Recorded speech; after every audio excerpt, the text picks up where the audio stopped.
மார்கழி மாதம் என்றாலே நம் அனைவரின் மனதில் உதிப்பது சென்னையின் இசை விழாவும் மேலும் அனைவராலும் தெய்வத்தை கொண்டாடப்படும் மாதமும் மார்கழி ஆகும்.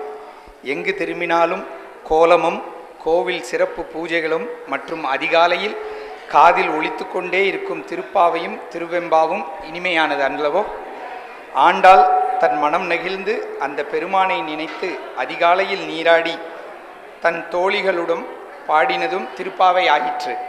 அந்த அற்புதமான ஆண்டாள் தந்த 30 பாசுரங்களில் இருந்து இன்று ரிஷிதா 4 பாசுரங்களுக்கு பரதநாட்டியம் ஆடப்போகிறாள். அடுத்ததாக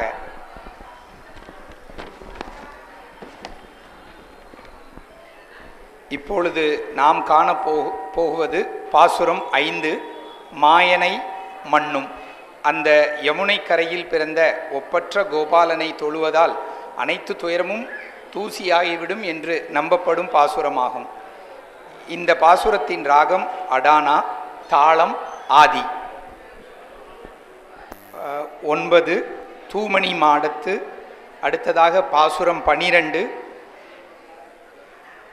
அடுத்ததாக பாசுரம் 16. இவை அனைத்தும் உங்களுக்காக காத்து கொண்டிருக்கிறது. ரிஷிதா இப்பொழுது ஆடப்போவது பாசுரம் 5.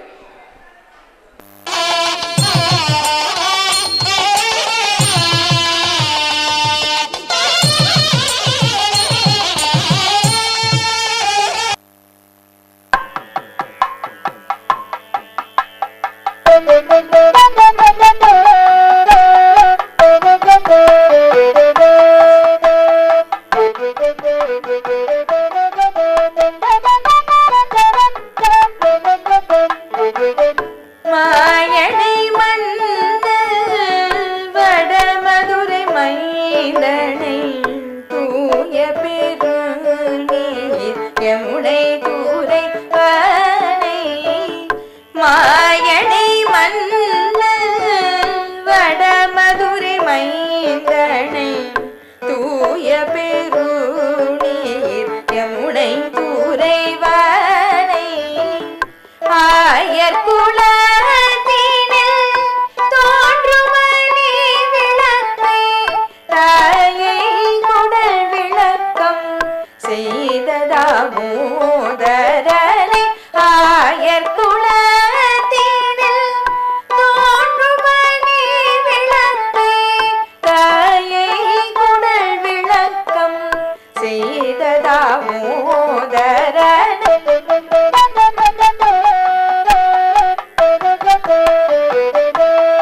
வடமதுரை மைந்தனை தூய பெருநீர் யமுனை தூரை